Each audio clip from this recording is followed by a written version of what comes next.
Why do so many associates of Bill and Hillary Clinton keep winding up dead in mysterious circumstances? Another one just died over the weekend, which we'll tell you about in just a moment. And that one might be one of the most bizarre ones we've heard so far, but the list is growing long.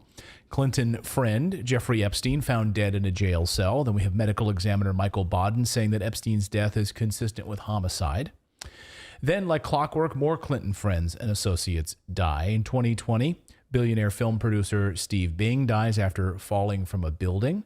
Mysteriously, he was a huge donor to Democrats and the Clintons. Bill Clinton then tweeting right afterwards saying, "I loved Steve Bing very much. He had a big heart. He was willing to do anything he could for the people and causes he believed in." Then you have Mark Middleton. In 2022, White House Clinton aide Mark Middleton found dead at a ranch in Arkansas. Shotgun found 30 feet away from his body, an electrical cord tied around his neck. They ruled that a suicide. And just for some context here, as Whitney Webb has reported, he was one of the guys who was involved with Jeffrey Epstein and the illicit transfer of sensitive U.S. military technology to China. Middleton, you'll recall, also testified before Congress. He pleaded the fifth 28 times to Congress when it was investigated. Then he also pleaded the fifth when asked if he was a foreign agent. Silence on that question. And then a few days ago, another Clinton billionaire associate dies. That one's ruled a suicide. He was 78-year-old Thomas Lee. He was found dead in his bathroom on his side with a single gunshot wound to his head. Then that brings us to the very latest. I mean, the list is getting incredibly long, to this weird, mysterious death that happened over the weekend. Dana Hyde, another one who worked with Clinton and the Obama administration. And she was 55 years old. She was in a jet with her family and other individuals when apparently, according to reports, they hit some turbulence over New England. That caused them to have an emergency landing. But the turbulence, they said, was the reason that she died. Her family's fine. A number of FAA and airline pilots have come forward saying, "I've never seen anyone die because of turbulence." So what in the world is going on here? Well, investigative journalist Whitney Webb has been following a lot of these weird connections over the years, particularly the Mark Middleton story, and we wanted to bring her on to talk about this. Whitney, welcome back to the show. Hey, great to be here. Thanks for having me back on. Sure. So this list is getting long, and you and I were texting earlier today. And as we were texting, you were literally going through and looking for her profiles on a number of different business websites, LinkedIn, Apollo, Aspen Institute, where she worked. And what were you finding? That her profiles have been deleted. At least the LinkedIn was deleted within the last 24 hours. And the Aspen Institute, where relatively recently she was co-chair of a major Aspen Institute initiative for inclusive economic growth, she's since been deleted as well, and actually essentially written out of the history of that particular initiative. The other co-chair claims to have now on the Aspen Institute website is listed as the only founder and person who launched the initiative. If you actually go back in the Wayback Machine, it's clear that this particular individual, Dana Hyde, was the co-chair and helped launch it as well. So it's kind of bizarre to see her written out of it. Several of her other profiles on the internet have also been pretty difficult to come across. I was able to using archive.org, find one of her old profiles on the Aspen Institute that's since been deleted and has a lot more information than the ones that are currently online. And, most reports on her death have not really mentioned a lot of her roles at the government or her affiliations that are in, some of these other now deleted profiles. For example, her Council on Foreign Relation membership, not mentioned anywhere except this Aspen Institute profile, as far as I can see.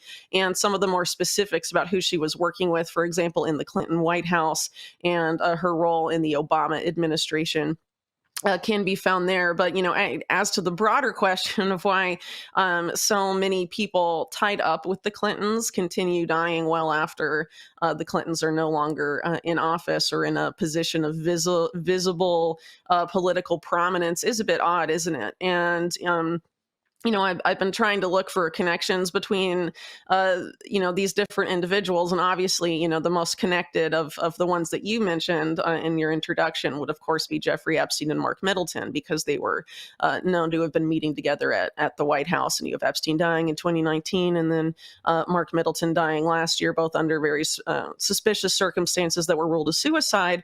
But then you look at, those cases, and then these other cases that you mentioned. Steve Bing falling out of a 27th off the 27th floor of a high-rise building. Police wouldn't even say it was a suicide. They just were like, he fell out of a building at the time, and it was subsequently, I think, reported as a suicide by the New York Post, but that didn't come from police. And just Thomas H. Lee, this financier guy, not exactly clear why he might have killed himself, because just a few days before he was found dead, people he was in a great mood, doing really well, and they were just blown away why he would kill himself in the way that he did.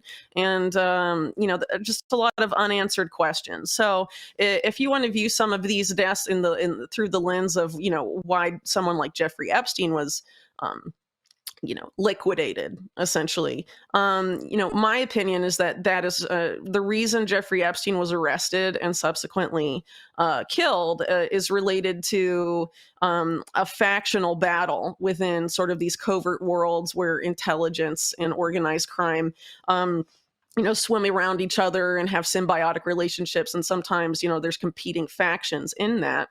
And if you look at the history of the Clinton, political dynasty, whether it's, Clinton's time as governor of Arkansas or his time in the White House, in a very significant amount of connections to very suspect intelligence and criminal activities, with the Arkansas Iran-Contra connections in the 1980s, and a lot of course, the better known and also lesser known scandals of the Clinton White House era, that a lot of those, of course, involved individuals and structures that existed, from his time as governor of Arkansas, and, the longstanding history of political cronyism as practiced by the Clintons. So if there is some sort of factional dispute, it seems like there's certain people that may be on the chopping block, but it's getting a bit hard to sort of write all of these off as a coincidence. Are they all necessarily connected? It's hard to say at this point beyond, potentially the Epstein-Middleton case, but you're having a lot of interesting people stack up here. Yeah, and it's definitely time to at least question what's going on. Well, yeah, and you mentioned the intelligence side of this, and one thing you brought up when we were texting earlier, you mentioned the Jerusalem Venture Partners, which is, can you tell us a little bit about that and what Dana Hyde's connection was to that group? So in some of the reporting about who Dana Hyde is, I found one mention that her current position at the time of her death, she was involved or working for, she was listed as a partner of Jerusalem Venture Partners, and in other press releases of that particular venture capital firm, she's referred to as an advisor. You can't find anything about her on their website right now. Which is, again, quite odd. But Jerusalem Venture Partners is something I actually covered back in 2020 because a New York City funded, taxpayer-funded cybersecurity center was basically being run by Jerusalem Venture Partners. And again, I reported on this in 2020, so I can't speak to what's happened with that particular venture since then. But at the time, the chief operating officer for Jerusalem Venture Partners was previously a person who managed major amounts of money for the Bronfman family, who come up in my book a lot, and also in connection with the Epstein case, and have significant ties to organized crime.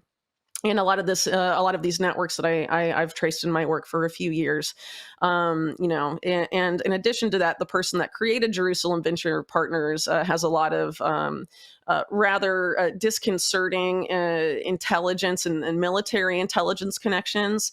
And this particular venture capital firm was born out of this somewhat controversial Israeli government program called the Yasma program, that also spanned a lot of other venture capital networks that ended up being tied up with the Maxwell family, for example.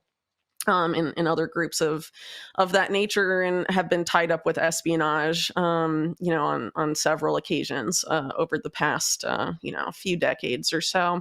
And when you look at that in the context of, Maxwell's and Epstein and the use of blackmail, and also, aggressive espionage beyond that, it starts to look a little bit weird, but it's not exactly clear what Dana Hyde was working on for them, because, as I mentioned, she's not really. You can only find her name on scattered throughout a handful of these Jerusalem Venture Partner press releases, but that's supposed to be her affiliation at the time of her death right now. Mm-hmm. It's all very, very odd, all very, very odd. And we thank you so much, Whitney, for continuing to look into this. It's crazy. And just when I saw this story, I thought there's so many weird connections here that we need to try to get to the bottom of. Investigative journalist Whitney Webb, always great to see you. Thank you so much for jumping on and talking about this really interesting story. Thanks, absolutely. Thank you. Thanks, Whitney. And it's amazing because Robert Rubin, in some of Whitney's reporting as well, we didn't really have time to get into it there, but I'll just a little bit here. I'll just touch on the Aspen Institute. Of course, we covered on the show a couple of months ago. The Aspen Institute was where they did that Hunter Biden exercise. Where, remember, they did that 11-day scenario that began with the release of falsified records about Hunter Biden's employment. Remember, they tested it well, if this happens, if they say that Hunter Biden had this issue, this is how we would respond. So it was all of this deep state coming together in this staged exercise about what happens if something happens with Hunter Biden. That was all from the Aspen Institute, of course, where she's associated with. Working for the Aspen Institute. Suddenly they scrubbed the website of her name. And then we should also mention Robert Rubin, the former Treasury Secretary who signed off on Epstein's first Clinton White House visit, and whose deputy Larry Summers flew on Epstein's plane, later became very close with Epstein while president of Harvard. And then, of course, Whitney goes through a lot of this in her book, where she talks about these bizarre deaths specifically, and how a lot of this is just tied together with the Chinagate scandal involving both Middleton and Epstein. So many dirty and weird questions, though. Somebody in the chat says, my favorite of these deaths is Middleton, where he somehow shoots himself with a shotgun and he's hanging from a tree with an electrical cord around his neck, but the shotgun is found, it's 30 feet away from him. Oh, how do you accomplish that? Good. I don't know. You have to be really good. To shoot yourself, and then you have to throw the gun 30 feet. Guess that's how that works. Okay. All right. So if that ever happens, I just want you to know that that's not foul play. That I'm a shot putter. I'm a shot putter. I can shoot myself and then throw the gun. The Flash could pull it off because you could fire the gun, run over, tie yourself to the tree before the bullet gets there. Other than that, I don't think it's feasible. Yeah, Barry Allen could pull that off. You're right about that. Because he'd run in front of the bullet. Right. He would shoot it and he'd be like, okay, I got time because this bullet's and then I can run over here and drop the gun and come back and make it look like a... Oh, okay. All right. So, that is the land of unconfirmed. Yes, we came, we saw, he died. Did it have anything to do with your visit? No, I'm sure it did.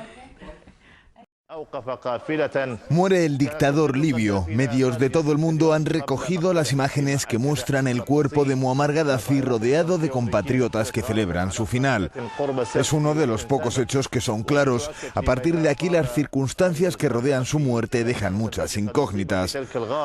El Consejo Nacional de Transición ha declarado que hubo un tiroteo entre los rebeldes y las fuerzas leales al coronel, que finalmente recibió un disparo en la cabeza. Pero estas imágenes ponen en duda la versión, ya que muestran a Gaddafi aturdido pero vivo en manos de los sublevados. En un comunicado, la OTAN asegura que un avión francés o estadounidense disparó a un convoy militar en las proximidades de Sirte, en lo que habría sido el primer ataque sobre las fuerzas leales al régimen. Esta acción podría haber costado la vida a 50 personas y haber dejado herido al dictador, que se pudo esconder tras unas tuberías antes de ser capturado. Todo parece apuntar a que Gaddafi fue víctima de la ira acumulada por un pueblo al que dominó sin piedad durante 42 años. Sus pertenencias eran mostradas como trofeo por sus captores, síntoma de que en Libia, al igual que ocurriera en Túnez o Egipto, se abre una nueva era.